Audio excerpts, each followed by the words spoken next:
Hi, welcome to my channel. ఈరోజు కరీంనగర్లోని రేకుర్తి సమ్మక్క సారలమ్మ జాతరకు వచ్చాము.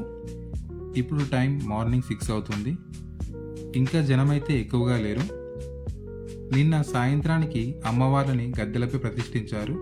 సో ఈరోజు మొక్కులు చెల్లించుకోవడానికి జనం అధిక సంఖ్యలో వస్తారు.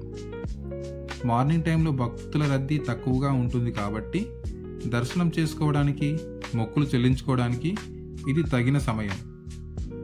కరీంనగర్ రేకుర్తిలో జరిగే సమ్మక్క సారలమ్మ జాతరను మినీ మేడారంగా పిలుస్తారు. ఇక్కడ కరీంనగర్ నలుమూలల నుండే కాకుండా జగిత్యాల్, పెద్దపల్లి, రాజన్న సిరిసిల్ల జిల్లా నుండి లక్షలాది మంది భక్తులు ఇక్కడికి వస్తారు. ఉత్తర తెలంగాణలో మేడారం తర్వాత అంతటి స్థాయిలో భక్తులు ఇక్కడికి వస్తారు. సుమారు 30 సంవత్సరాల క్రితం మేడారం వెళ్ళలేని భక్తుల కోసం రేకుర్తిలో అమ్మవార్ల గద్దెలను ప్రతిష్ఠించారు.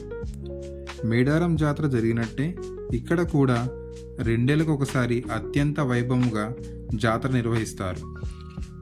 మేడారంలో లాగే ఇక్కడ కూడా గిరిజన పూజారులు సాంప్రదాయబద్ధంగా అమ్మవార్లను గద్దెలపైకి తీసుకువస్తారు. భక్తులు అమ్మవార్లకు ఎదురు వెళ్ళి స్వాగతం పలికే ఘట్టం చాలా కనువిందుగా ఉంటుంది. జాతర సమయంలో శివసత్తుల పునకాలు, డప్పు చప్పులతో రేకుర్తి గ్రామం మారుమోగుతుంది. భక్తులు తమ కోరికలు తీరినందుకు మొక్కుబడిగా అమ్మవార్లకు బంగారం సమర్పిస్తారు. నేను మార్నింగ్ టైం దర్శనానికి వచ్చినప్పుడు భక్తుల రద్దీ తక్కువగా ఉండడం వల్ల నాకు 5 to 10 minutesలో దర్శనం జరిగింది.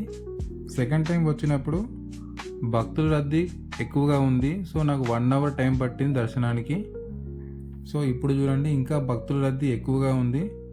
మొక్కులు చెల్లించుకోవడానికి భక్తులు అధిక సంఖ్యలో వస్తున్నారు. Thank you for watching. Please like and subscribe my channel.